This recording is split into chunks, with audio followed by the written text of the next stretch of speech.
योग करने के लिए कुछ मिनिमम क्राइटेरिया है, कुछ उसकी शर्तें हैं, जिन शर्तों के बारे में पहले के वीडियो में भी मैंने बताया है।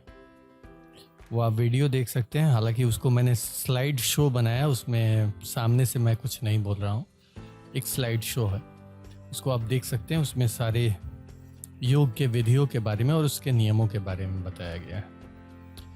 तो शिव ने 5 तरह की शर्तें यम के लिए रखा है और नियम के लिए 2 शर्तें रखी है, एक तप और दूसरा स्वाध्याय। पहले हम लोग तप को समझते हैं। तप का अभिन्न भाग होता है ब्रह्मचर्य। बिना ब्रह्मचर्य के तप फलीभूत नहीं होता है। और तप का स्वरूप जो है वो मतलब कोई भी कार्य अगर बिना ब्रह्मचर्य के करते हैं तो वो तप नहीं कहा जा सकता। और कोई भी कार्य चाहे वो सांसारिक कर्म ही क्यों ना हो, आप अगर ब्रह्मचर्य से युक्त होकर के करते हैं तो वो तप है। आपका डेडिकेशन होना चाहिए, वो आपका लक्ष्य होना चाहिए। तो शिव कहते हैं कि योगियों को तपस्वी होना अनिवार्य है, अर्थात ब्रह्मचारी होना अनिवार्य है। फिर शिव से सप्तऋषियों ने पूछा कि ब्रह्मचर्य जो सन्यासी हैं उनके लिए ब्रह्मचर्य तो आसान है, क्योंकि उन्होंने अपनी पत्नी का परित्याग कर दिया है, माता पिता का परित्याग कर दिया, अपने परिवार का परित्याग कर दिया, सब कुछ छोड़ दिया है। उनके लिए ब्रह्मचर्य आसान है। लेकिन एक गृहस्थ व्यक्ति के लिए ब्रह्मचर्य कैसे होगा? शिव ने कहा कि जो यति हैं, जो सन्यासी हैं, जिन्होंने परिवार छोड़ दिया है, उनके लिए ब्रह्मचर्य का पहला शर्त ही है कि अपत्निक होना है, सपत्निक नहीं। किसी भी स्त्री के संपर्क से दूर रहना है।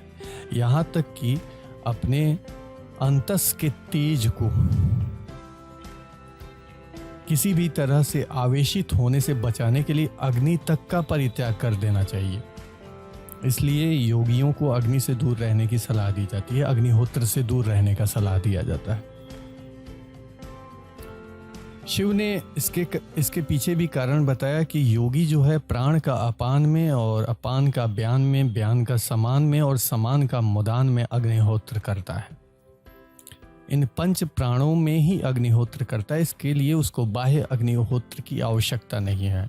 और जो ऊर्जा उसको बाह्य अग्निहोत्र से मिलने वाला है, उससे कई गुना अधिक ऊर्जा उसको प्राणायाम क्रिया से मिल जाती है। तो उसको अग्निहोत्र करने की आवश्यकता नहीं है। ये यतियों के लिए नियम है, लेकिन गृहस्थों के लिए ठीक इसके उलट नियम है। शिव सप्तऋषियों को कहते हैं कि गृहस्थ के लिए सबसे पहला नियम ये है कि मातृवत परदारेषु, यानी कि संसार की समस्त स्त्रियां जो अपनी पत्नी नहीं हैं, अपनी पत्नी के अलावा जो भी स्त्रियां हैं, उनके प्रति मातृवत दृष्टिकोण रखना गृहस्थ के लिए ब्रह्मचर्य है। दूसरा नियम इसके लिए शिव ने बताया है कि जो शास्त्रों में स्त्री प्रसंग का नियम बनाया गया है, स्त्री प्रसंग कैसे करना है, उस नियम का पालन करते हुए प्रसंग में उतरना और प्रसंग के पश्चात अंतः एवं बाह्य शुचिता की जो क्रियाएं हैं उन क्रियाओं को करना। के बाद गृहस्थ भी ब्रह्मचारी है। ऐसा जो गृहस्थ करता है वह ब्रह्मचारी है। योगियों के लिए, जो लोग योग में उतर रहे हैं, उनके लिए पहला सूत्र है मातृवत परदारेषु परद्रव्येषु लोष्टवत आत्मवत सर्वभूतेषु यह पश्यति सह पंडिता। मातृवत परदारेषु यानी कि पर स्त्री को मातृवत समझना, इससे ब्रह्मचर्य सिद्ध हो जाएगा। परद्रव्येषु लोष्टवत, दूसरे के धन को ढेला के समान समझना। इसको सिद्ध करने वाले को ये जो मतलब अपने जीवन में उतार लेता है, उसका अस्तेय ये सिद्ध हो जाएगा। आत्मवत सर्वभूतेषु, और अपने समान ही संसार के सभी जीवों को समझने से उसके अंदर अहिंसा का जन्म होगा। तो ये 3 फंडामेंटल गुण होने चाहिए योगियों के अंदर। पहला ब्रह्मचारी, दूसरा अपरिग्रही, अस्तेय और सत्य के मार्ग पे चलने वाला, और तीसरा अहिंसक, अक्रोध में रहने वाला, जिसको गुस्सा नहीं आता हो, हिंसा मन कर्म और वचन किसी भी प्रकार से हिंसा नहीं करता हो। तो शिव ने दोनों के लिए, सन्यासियों के लिए और गृहस्थों के लिए योग अनिवार्य बताया है और इन दोनों के लिए मार्ग उन्होंने खोला है। वैसे योग, ब्रह्मचर्य और योग से होने वाले लाभ के बारे में कृष्ण ने 6 अध्याय में बताया है। काम क्रोध वियुक्तानाम यतीनाम यत चेतसाम अभितो ब्रह्म निर्वाण वर्तते विदितात्मनाम। यानी काम क्रोध से जो विलग हो, जिसके अंदर काम क्रोध के प्रति कोई लगाव ना हो। काम का मतलब कामना, किसी भी चीज की इच्छा, उसमें आसक्ति, अरे ये मेरे पास होता, अरे वो मेरे पास होता, ये वाला जो फीलिंग है ना, ये वाला जो सेंस है जिसके अंदर नहीं हो। और क्रोध को डिफाइन करने की आवश्यकता नहीं है, आज के ज़माने में सभी जानते हैं कि क्रोध क्या चीज़ है। तो काम क्रोध वियुक्ता नाम, इन दोनों से अलग रहने वाला। यति नाम यत चेतसाम, और सन्यासियों के समान सजग रहने वाला। हमेशा उसकी प्रज्ञा चक्षु, ये तीसरी आंख खुली हो, उसके ज्ञान की दृष्टि खुली हो और हर एक चीज को वो अपने ज्ञान के दृष्टि से देखता हो, चाहे ये चर्म चक्षु काम करते हो या ना करते हो, लेकिन अपने ज्ञान के दृष्टि को खोल के रखने वाला, सदैव चैतन्य में रहने वाला। अभी तो ब्रह्म निर्वाण, वो इसी शरीर में, ब्रह्म का मतलब होता है सर्वश्रेष्ठ, सर्वश्रेष्ठ मोक्ष को प्राप्त कर ले। सर्वश्रेष्ठ मोक्ष यही है कि सशरीर आपको मुक्ति प्राप्त हो जाए, आप मोक्ष में उतर जाए।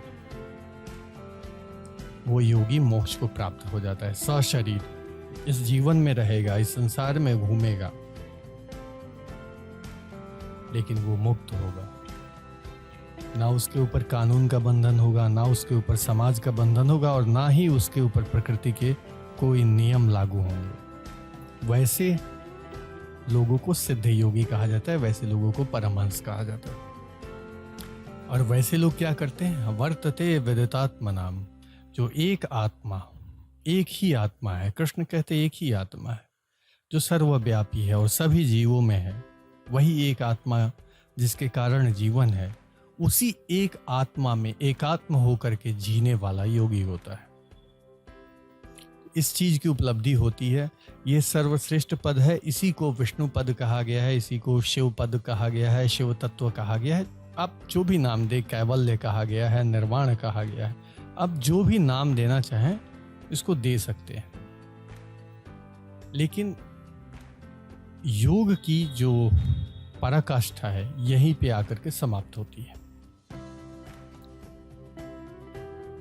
अब इस बीच, यहाँ तक पहुँचने के बीच में योगी को बहुत सारे पापड़ बेलने पड़ते हैं, बहुत सारी क्रियाएं करनी पड़ती है, बहुत सारे चीज़ों को स्वीकार करना पड़ता है और बहुत सारे चीज़ों का परित्याग करना पड़ता है। ऐसी स्थिति में योगी शक्ति संपन्न हो जाता है और उसके पास 3 तरह की शक्तियाँ आती हैं। एक इच्छा शक्ति, दूसरी क्रिया शक्ति और तीसरी ज्ञान की शक्ति।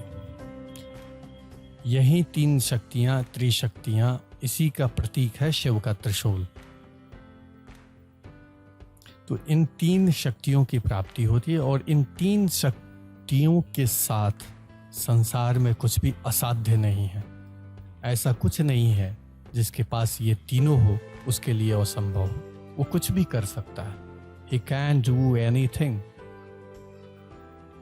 वो कुछ भी कर सकता है, बस उसको डेडिकेशन, कहीं पे एक जगह डेडिकेट होने की जरूरत है।